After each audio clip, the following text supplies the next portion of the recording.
BNP আন্দোলনে কেন সফলতা আসেনি জানালেন ফখরুল।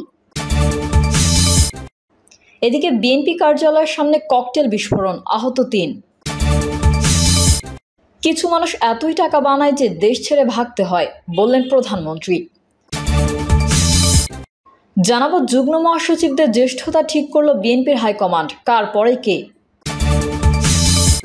এবং সর্বশেষ জানাবো তিস্তা প্রকল্পে ভারত চীনের প্রস্তাব, দেশের স্বার্থ বিবেচনা করে সিদ্ধান্ত, বললেন প্রধানমন্ত্রী। এতক্ষণ শুনছিলেন সংবাদ শিরোনাম, এবার বিস্তারিত। বিএনপি আন্দোলনে কেন সফলতা আসেনি জানালেন ফখরুল। দ্বাদশ জাতীয় সংসদ নির্বাচনের আগে সরকার পতন ও নিরপেক্ষ সরকারের অধীনে নির্বাচনের এক দফা দাবিতে আন্দোলন করে বিএনপি। পাশাপাশি দলের চেয়ারপারসন খালেদা জিয়ার মুক্তির দাবিতে দীর্ঘ কয়েক বছর ধরে আন্দোলন করে দলটি। তবে কোনো আন্দোলনেই আসেনি চূড়ান্ত সফলতা। এ বিষয়ে বিএনপির মহাসচিব মির্জা ফখরুল ইসলাম আলমগীর বলেন, আমরা কোনো আন্দোলন থেকে সরে যাইনি।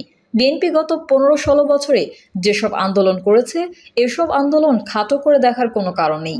এই ভয়াবহ সরকারের যে নিবর্তনমূলক নির্যাতনমূলক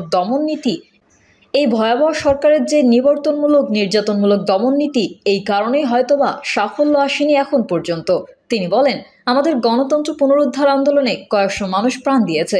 এই আন্দোলনে 22-23 জনকে গুলি করে হত্যা করা হয়েছে। 60 লাখ মানুষের বিরুদ্ধে মিথ্যা মামলা দেওয়া হয়েছে।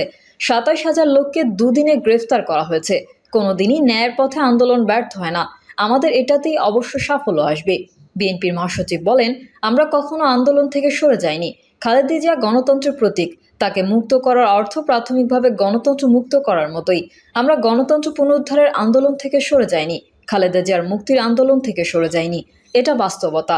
দুই আন্দোলনকে আলাদা করে দেখা যাবে না। বিএনপি কার্যালয়ের সামনে ককটেল বিস্ফোরণ, আহত ৩। রাজধানীর নয়াপল্টনে বিএনপি কেন্দ্রীয় কার্যালয়ের সামনে 4টি ককটেল বোমার বিস্ফোরণ ঘটেছে। এতে 3 জন পথচারী আহত হয়েছেন। তাদেরকে পাশের একটি হাসপাতালে প্রাথমিক চিকিৎসা দেওয়া হয়েছে। বিষয়টি নিশ্চিত করে বিএনপির কেন্দ্রীয় কমিটির সদস্য তারিকুল আলম তেনজিং বলেন, বিএনপির কার্যালয়ের অপর পাশের সড়ক থেকে মোটরসাইকেল থেকে একদল দুর্বৃত্ত ককটেল ছুড়ে মারে। ককটেলগুলো কার্যালয়ের নিচে লাইব্রেরির সামনে বিস্ফোরিত হয়। এতে 3 জন পথচারী আহত হয়েছেন। তাদের স্থানীয় একটি হাসপাতালে নেওয়া হয়েছে।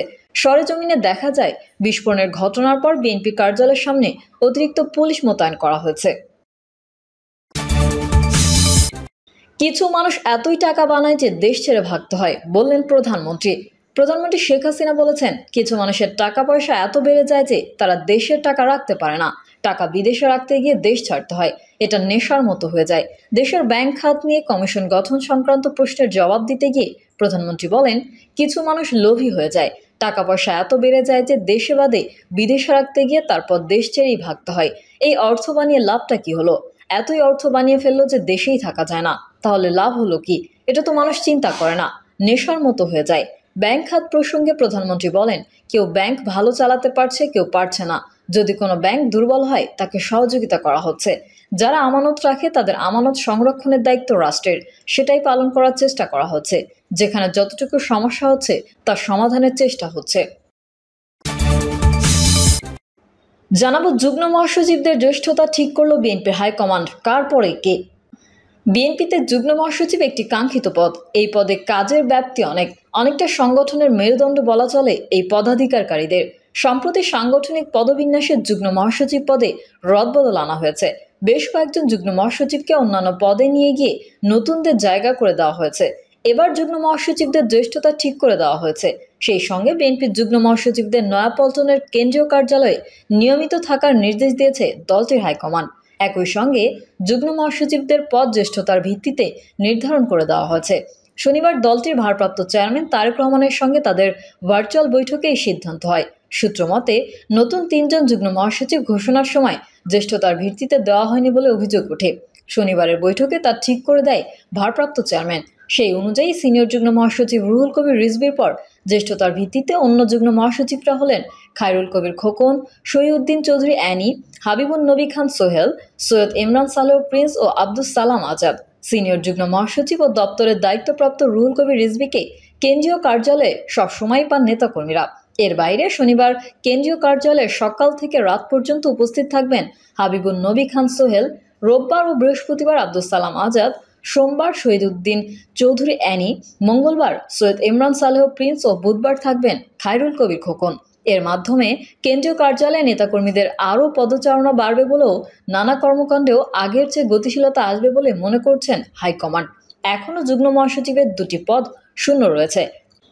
জানতে চাইলে যুগ্ম মহাসচিব শহীদউদ্দিন চৌধুরী অ্যানি যুগান্তরকে বলেন, বৈঠকে আগামী দিনের আন্দোলন সহ নানা বিষয়ে করণীয় নিয়ে কিছু পরামর্শ দেওয়া হয়েছে, যা নিয়ে স্থায়ী কমিটিতে আলোচনা হবে। এছাড়া নয়াপল্টনের কেন্দ্রীয় কার্যালয়ে এখন থেকে নিয়মিত বসবেন যুগ্ম মহাসচিবরা। এরই অংশ হিসেবে আজ কেন্দ্রীয় কার্যালয়ে আছে।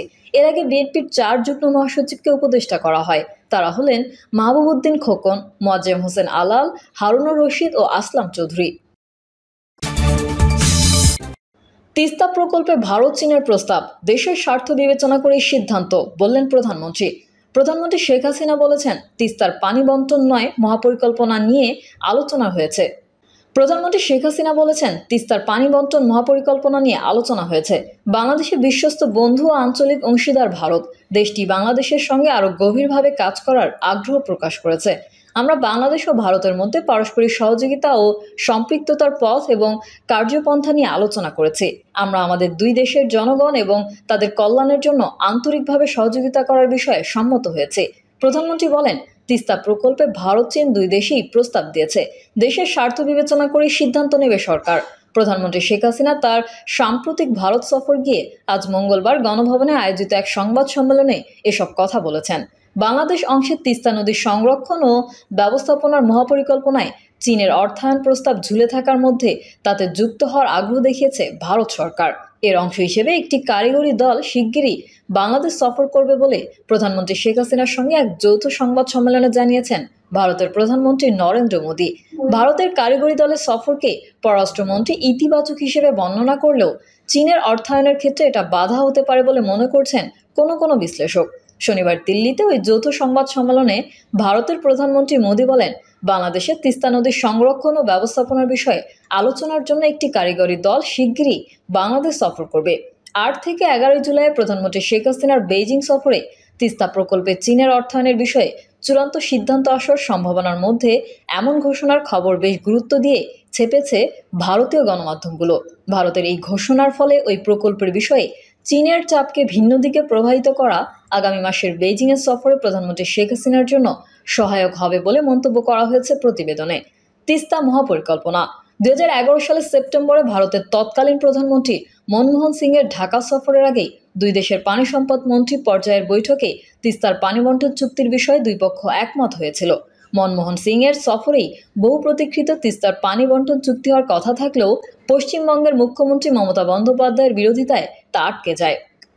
নরেন্দ্র মোদীর বিজেপি সরকার ভারতের ক্ষমতায় আসার পর তিস্তা চুক্তি নিয়ে আসার কথা শোনা গেলেও মমতার মত বদলায়নি। এমনকি চলতি বছরের 22শে জুনে দিল্লিতে শেখ হাসিনা নরেন্দ্র মোদীর বৈঠকের পরে সোমবার গঙ্গা তিস্তা সহ পানি বণ্টন চুক্তির বিরোধিতা করে ভারতের প্রধানমন্ত্রী নরেন্দ্র মোদীকে একটি দীর্ঘ চিঠি লিখেছেন পশ্চিমবঙ্গের মুখ্যমন্ত্রী মমতা বন্দ্যোপাধ্যায়। তৎকালে ভারতের সঙ্গে তিস্তা নদীর পানি বণ্টন চুক্তি আটকে থাকার মধ্যে Teesta river comprehensive management and restoration project হাতে নেয় সরকার। 2019 সালের জুলাইয়ে বেইজিং সফরে এটি সহ আরও কয়েকটি প্রকল্পে প্রধানমন্ত্রী শেখ হাসিনা চীন সরকারের সহায়তা চেয়েছেন বলে গণমাধ্যমে খবর আসে। তিস্তা প্রকল্পে নদীটির উপকূল ব্যবস্থাপনায় অবকাঠামো নির্মাণ ছাড়াও বন্যা নিয়ন্ত্রণ এবং গ্রীষ্মকালে পানি সংকট দূর করতে বিভিন্ন ধরনের অবকাঠামো গড়ে তোলা হবে বলে সে সময় এক প্রতিবেদনে জানিয়েছিল বিবিসি। পরে এই প্রকল্প চীনের সম্পৃক্ত হওয়ার খবরের মধ্যে 2022 সালের 19শে ফেব্রুয়ারি রংপুরে এক অনুষ্ঠানে তখনকার বাণিজ্য মন্ত্রী টিপু মুন্সি বলেছিলেন, তিস্তা মহাপরিকল্পনা বাস্তবায়ন হবে। এই জন্য প্রধানমন্ত্রী খুব সিরিয়াস। আন্তর্জাতিক একটা ছোট্ট ঝামেলা আছে, এই কারণে বিলম্ব হচ্ছে।